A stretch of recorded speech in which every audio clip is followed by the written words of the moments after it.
I'd like to call the meeting to order, 1:05.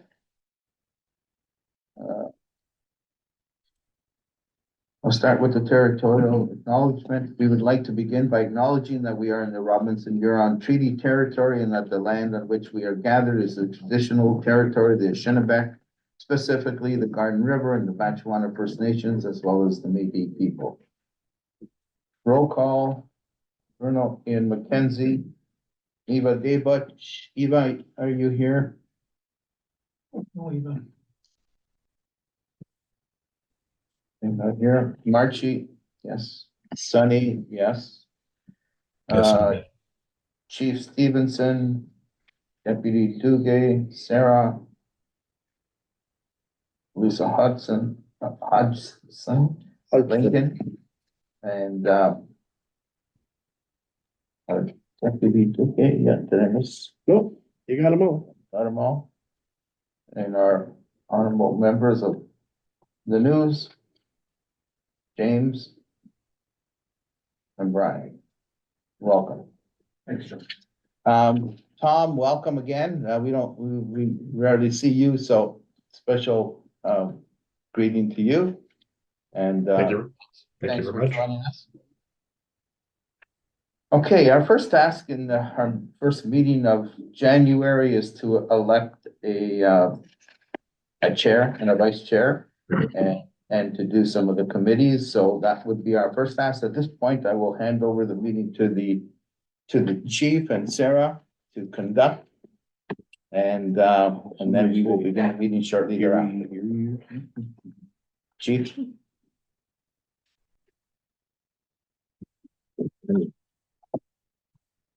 thank you, Mr. Chair, for this incredible honor. And I'd like to hold elections for the position of chair. I'd look for nominations for the position of chair to the board. I would nominate our present chair, who has done an excellent job over the last couple of years, and I think he's way too young to retire. So I think we can operate with him for another year. So I nominate Mr. John Bruno. As a matter of record, John Bruno is elected as chair. Second call for nominations for the position of chair. I do accept.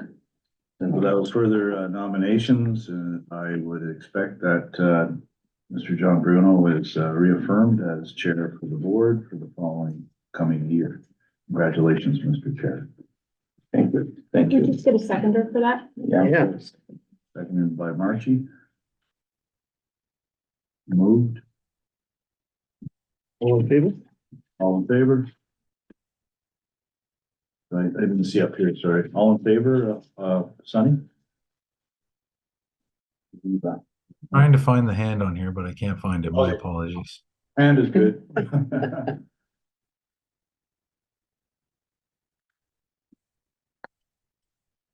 Yeah, it's reactions.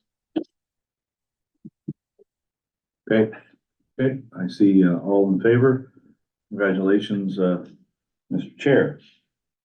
Second election will be for the position of vice chair. A call for nominations. Mr. John Bruno. I move, I nominate Ian McKenzie. He has been extremely helpful over the past year or so as well. And I feel that he would continue to do good in the role of vice chair. Any other calls for nominations for vice chair? Seeing none, and as a result of no further, can we vote on a vice chair for Mr. Ian McKenzie? Call for a vote. Hand raising is acceptable. Just waiting for yours. Oh, hands up. I got you there. Hands up for Sunny on the screen, so that's unanimous. Mr. Ian McKenzie will be vice chair for the upcoming year. Congratulations, Mr. McKenzie. Thank you very much. We still need a seconder for that. Did we get one? And a seconder will be Mr. Bruno.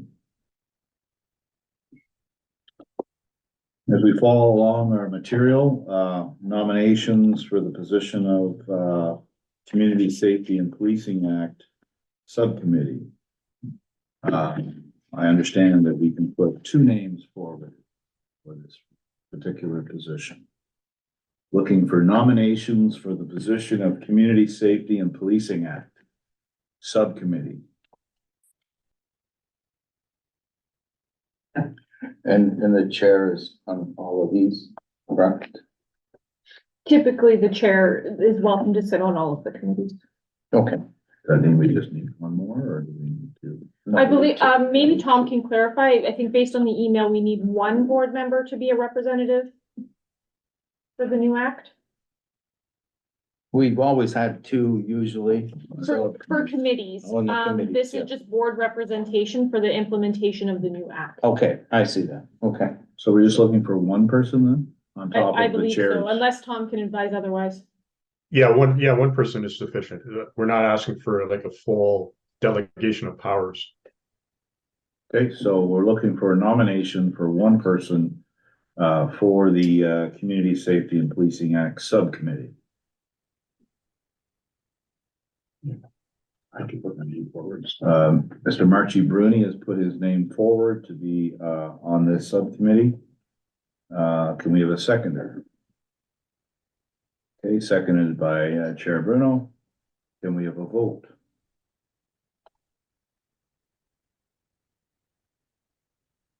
Okay, I see a vote on screen for Sunny and the table. That is moved. Then the board approves Mr. Bruni as the Community Safety and Policing Act designated lead for the Sault Ste. Marie Police Services Board.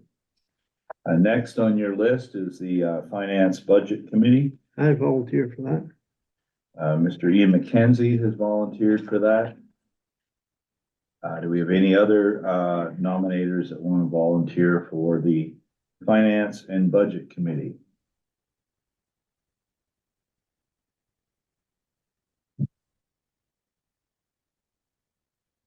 Seeing none. Mr. McKenzie, you are the elected. Can we have a seconder to that? Mr. Bruni, can we have a vote on Mr. Ian McKenzie to be the board's Budget Finance Committee rep? We have unanimous vote.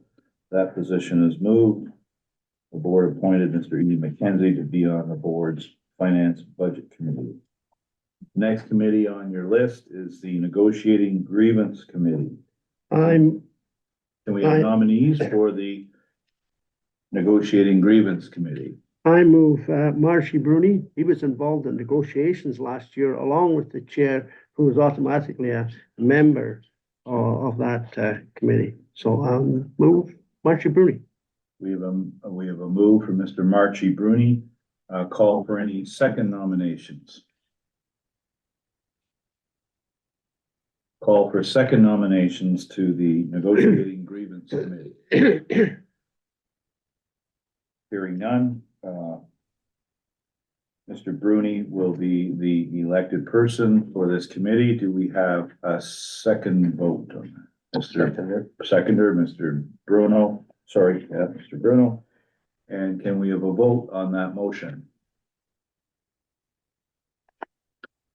Seeing unanimous on the screen as well as here, the board appointed Mr. Marchi Bruni to be on the board's Negotiating Grievance Committee. That is moved. Next committee is the Police Facility Planning Committee. Police Facility Planning Committee. Can I have a motion? I move, if you'll accept it, Sonny Spina to be on the facility committee. We have a motion for Mr. Sonny Spina to be on the Police Planning Committee. Do we have a seconder? Seconded by Mr. Marchi Bruni. Mr. Spina, do you accept? Respectfully, I decline. Thank you. He declines. Can we have a call for nominations for the Planning Committee? Mr. Bruno. I just like just a point of order. I'd like to elect two people to this, as it is a bigger committee, and I think it would be wise that we add several people if that's Okay, I don't think we need a motion. We Sarah? just need volunteers. All right, can I okay. have a nomination for the position of Police Facility Planning Committee? Okay, I nominate Ian, but I would like to reserve a second one for that as well. Do we have a seconder for Ian to be seconded by Marchie Bruni for Ian McKenzie to be on the, Police Facility Planning Committee? Do we have a second nominee? I nominate Marchie. I have a nomination for Mr. Marchie Bruni. Does Marchie Bruni accept? Can we have a seconder for Mr. Marchie Bruni? Seconded by Mr. Ian McKenzie. Can we have a vote on the two persons as part of? Before we go on, Eva is not here, so I would like to reserve perhaps her, her option to, join that group as well, if that's possible. If she declines, then that's fine, but certainly I would. We can like- certainly make that as a matter of the minutes and offer that to her Mhm. in the interim before the next meeting. Thank you. Even any other one of the committees, if she wishes to join Right, any of those committees, right, just to be fair. anyone, it's open to anyone, yeah. With that. So just to finish this off, can we have a show of hands in support of Mr. Ian McKenzie and Mr. Marchie Bruni and the Police Facility Planning Committee? Seeing unanimous support, that motion's carried. My duties as chair have now been resolved back to you, Mr. Chair. Thank you.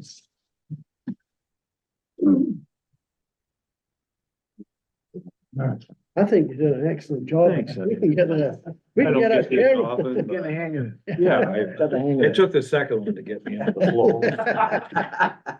Deputy, you want to have a seat over there? Susan? Yes. You better sit over there. Thanks for doing that. Bless your heart, you're a good kid. Thanks, sir, appreciate that.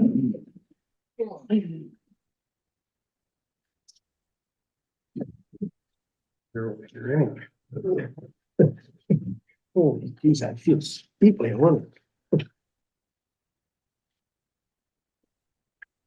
Okay, just like to go to number 4, any conflicts of interest declarations from anyone? Seeing none, carry on. Number 6, please. Questions and information arising out of the minutes and not otherwise on the agenda.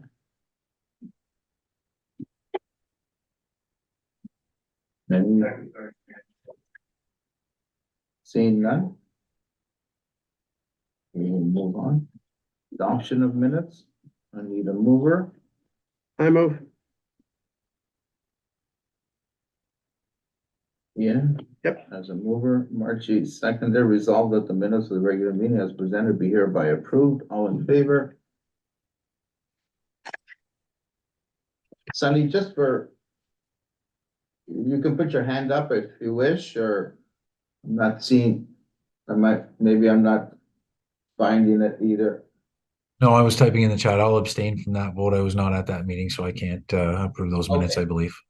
Okay, thank you. Now, motion to accept the agenda on January 25th, 2024. I need a mover for that. I so move. Ian, seconder. Marchie, resolved that the agenda of the regular meeting as presented be hereby approved. All in favor? Carried. Oh, I see.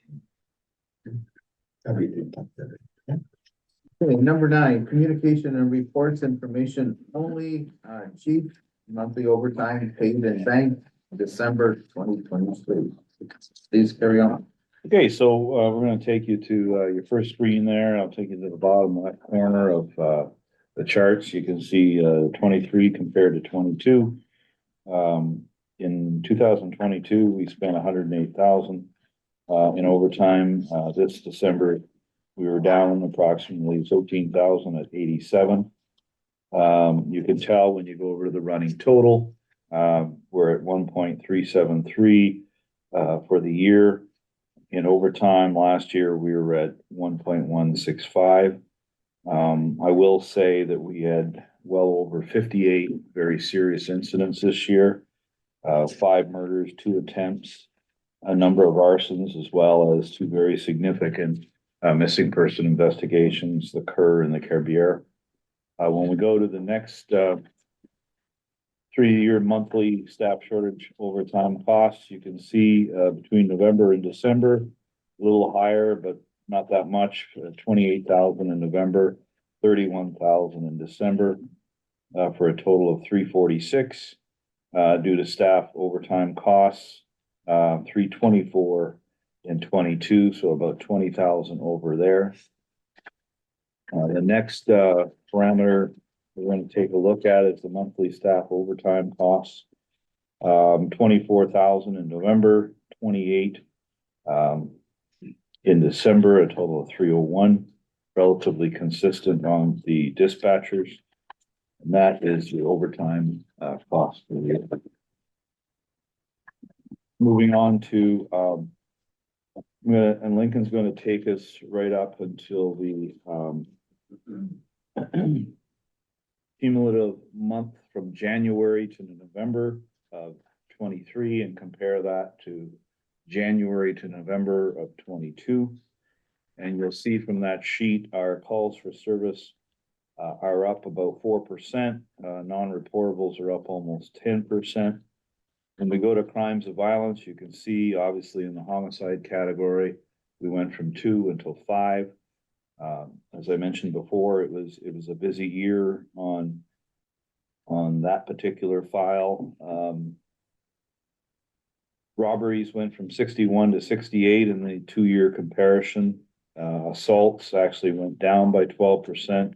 Sex assaults went down by 42%. And intimate partner violence went down by about 4.2%. When we look at crimes of property, you're going to see some fairly encouraging results. We went from 629 this time in 22 to 490, so down 22% on break and enters in total. A little higher, it jumped from 103 to 125 in businesses. But overall, when you go to residential break and enters, 467 to 329, representing a 30% decline. Others went from 59 to 36 or 40%. Attempt break and enters were down 50% from 73 to 37. We skipped down to motor vehicle thefts, down 44%, had 155 this time in 22, and we're down to 86, as well as attempts went from 9 to 2. Unfortunately, our shoplifting occurrences went from 716 to 1038, which is a 45% increase, fairly significant. Theft from motor vehicles, which we're always concerned about, is down 35% from 814 to 524. Our mischiefs and frauds were down as well. Frauds went from 650 to 439, a 33% decline. When we look at the others, sudden deaths are down. Our impaired driving down from 27 to 20. Bail violations has about remained the same between 584 and 583. Mental Health Act occurrences down about 15%.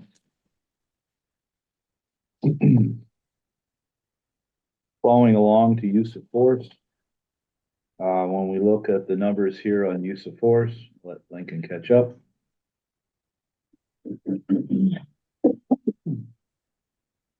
On use of force, when we look at total incidents, went from 7 in November to 9 in December. When you look at the number of reports we put in, 7 to 17. One of the significant ones is your next one, firearm pointed, from 2 to 17. That's an indication of some pretty violent occurrences during December. And we've given you the opportunity to show each one of those different reports. And there's all the way from October 23 through to November and December. And if you go right to the end, and I'll let you guys read that, go right to the end, you see that the total number of use of force reports this year was 167, January to December. Same time last year was 134. So that is a significant increase. In terms of public complaints, Since the last board meeting in November 23, we've had 4 new complaints. 3 of those are ongoing. 1 is closed. If we do a comparative analysis this time last year, complaints this time last year were 39. We're up to 56. That can be due to an individual with multiple complaints, which causes the total number to increase. You can see the travel log is presented before you. Senior officers, there was a few significant ones through the police officers, IC 200s, jumps out a bit. Hostage rescue tactics, 11,000. They're always expensive for true team individuals. Surveillance courses are expensive across the province as well. Third last one, chief. The third last one, Francesco. Dave DiFrancesco, forensic ident, very expensive course. Deputy, how long is that? Is that 6 weeks at CPC? I think total it's 18, you go down for 12 and you have to go back for follow-up courses. Yeah. Yeah, I did some of those areas, we try and keep turnover down, but unfortunately, one of the officers was there, they're gone off leave, so there's, yeah, to replace. So further discussion, we'll move on to notes of appreciation. We see December 23, the service received a nice card of appreciation, thanking Constable Mark Porco for his kindness and understanding during a very stressful situation for the member of the public. And that brings me to the end of those representations, Mr. Chair. Thank you, Chief. Any questions or comments with regard to any of these pieces that were presented? I have one question. With regard to bail, there's been some announcements in the paper regarding bail, and there's some monies allocated to many cities. Could you maybe tell us if all the cities receive something, well, perhaps we might be getting in that respect and the purpose. We'll do deputy if you could respond to the bill question. Absolutely, so it was a grant program put up by the government, we applied, unfortunately, the money got allocated across the province, we didn't get as much as we were hoping for, but we did get a portion. So that will be reallotted to the board of manpower hours towards bail. I'm not sure if you want to get the numbers. No, just the purpose of it. So it's designed to allocate resources or create an opportunity for a department to set resources aside to ensure we're doing enhanced bail packages as well as bail follow-up, so compliance checks and enforcement. And that's to make sure that everybody is. People that are out on, say, curfew are now, we'll check, make sure they're in their Make sure homes. that. People that are walking around, we can do checks on them and be a little more proactive in our enforcement action and follow. Any questions on that or comments, Ian? On one of the reports, the complaints that come in, and I'm not suggesting that there are those high numbers for 2023, when you get to 56, it would still be nice to get a breakdown from that. How many of them are repeats? Have we got a person that's called with 7 complaints or a person that's called with 11 complaints? So that we get an idea how many complaints there really is there from individuals or taxpayers within the community. Yeah, we can certainly do that, Vice Chair. That's, Just a breakdown. you can say the number of people Yes. and then the number of complaints. And Exactly. You can do the math, Right. sure. Yeah. More than happy to do that, yeah. Sunny, any questions or comments? Go ahead, Sunny. Yep, thank you very much. Not on the questions that were raised. On the stats overall, I appreciate the year-over-year comparison. It does help in trying to determine how things are going and how resources are deployed. Do we have the same comparison for comparator service agencies? Do we have the same kind of thing showing, what their trends or stats would be for comparison agencies compared to us?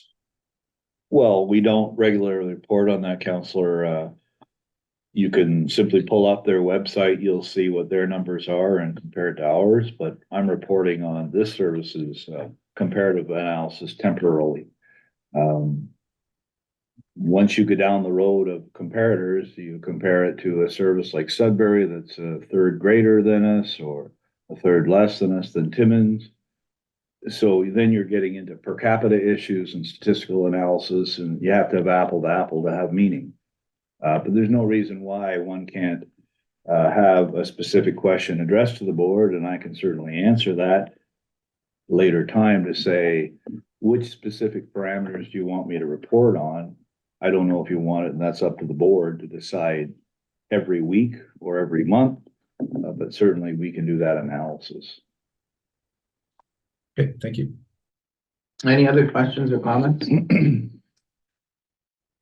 Seeing none?